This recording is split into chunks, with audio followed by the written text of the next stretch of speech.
विनंती, कृपया आपण या ठिकाणी मनोगत व्यक्त करावं.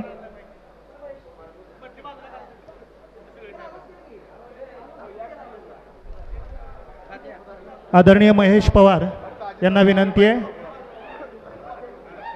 या महाराष्ट्राच्या बहुजनांच्या विचाराचा वारसा जपलेले शाहू फुले आंबेडकर, ज्यांच्या विचाराने पक्ष चाललेला ते स्वर्गीय यशवंतरावजी चव्हाण साहेब, या तालुक्याचे दिनदुबळ्याचे लोकनेते कैलासवासी बाबुराव अण्णा पाटील यांना प्रथमतः अभिवादन करून, या महाराष्ट्राच्या भावी मुख्यमंत्री व राज्याची मुलूक मैदानी तोप सन्माननीय अजितदादा पवार साहेब, या तालुक्याचे आमचे दैवत व आमचे नेते सन्माननीय राजन पाटील साहेब व माझे कुटुंब प्रमुख सन्माननीय दीपक आबा साळुंके पाटील, सर्व व्यासपीठाच्या समोर असलेले राष्ट्रवादीचे कार्यकर्ते आणि इथं आलेले या राज्याचे भावी मुख्यमंत्री काय बोलणार आहेत याच्याकडून चाळ्या चुका घेणारे काही विरोधी पक्षातले कार्यकर्ते.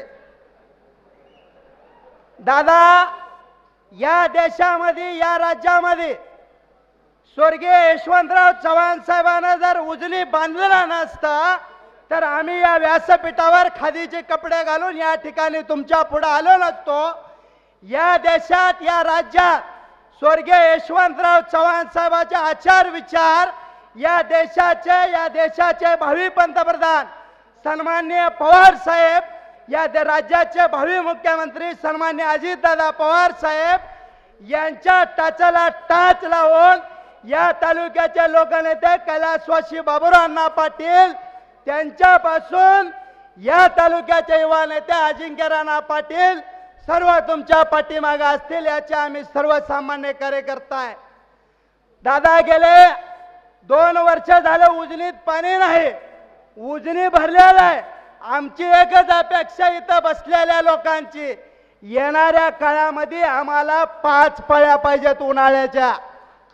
ही शेतकऱ्याच्या व्यथा आहेत. दादा, तुम्ही या राज्याचे उपमुख्यमंत्री असताना कधी तहान भागवायचं काम केलं, पण या जातीवादी पक्षाच्या सरकारनं आमच्यासारख्या शेतकऱ्याच्या चुलीत पाणी ओताचं काम केलेलं आहे. दादा, म्हणून येणाऱ्या जिल्हा परिषदला पंचायत समितीला भाजप शिवसेना हा पक्ष या महाराष्ट्रातनं हद्दपार केल्याशिवाय